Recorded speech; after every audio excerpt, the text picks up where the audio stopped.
मैं निवेदन करूंगी, बार बार क्यों टोका जाता है महिलाओं को, उसके पीछे कारण है। समझाया कि आप सोने की भांति छोटे हो। कपड़े पहनते वो कहती हैं, कि उसके पुरुषों बारे को में भी टोकिए, क्यों ये भी नहीं तो पहनना शॉर्ट्स पहन चाहिए। करके गली में वॉकिंग मतलब करने तो के लिए समझिए। चले जाते हैं, बहुत हमें ही क्यों खूबसूरत टोका वीडियो जाता है जो कि है। सोशल तो मीडिया ध्यान पर देना, इसके पीछे बहुत गहरा आप लोगों ने रीजन है, ऐसा शायद वीडियो आप कभी नहीं समझ देखा होगा, पाओ। तो वीडियो को पूरा जरूर पुरुष एक लोहे की भांति है, लोहे से तुलना की गई है पुरुष की, सही है, लेकिन समझते महिला हैं लोग। एक हीरे की भांति है, एक गोल्ड की भांति है, सोने की भांति है।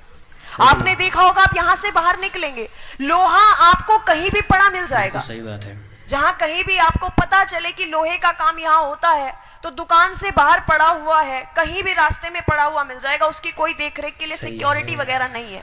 लेकिन जब आप कोई ज्वेलरी खरीदने के लिए जाते हो, गोल्ड और डायमंड आप लोग ध्यान की, दीजिए, तब भी तो यही स्थिति पढ़ना होती है चाहिए। क्या? कवर करके रखा जाता है, और कवर ही नहीं, ओवर सिक्योरिटी में रखा जाता है। साइरेंस यूज हो जाते हैं जैसे ही कोई टच करता है। लेकिन यहां स्थिति विपरीत आई, आप सोने की भांति हो, और मुझे समझ नहीं आता कि हमें छोटे ड्रेसेस पहनने में ही क्यों स्वतंत्रता चाहिए।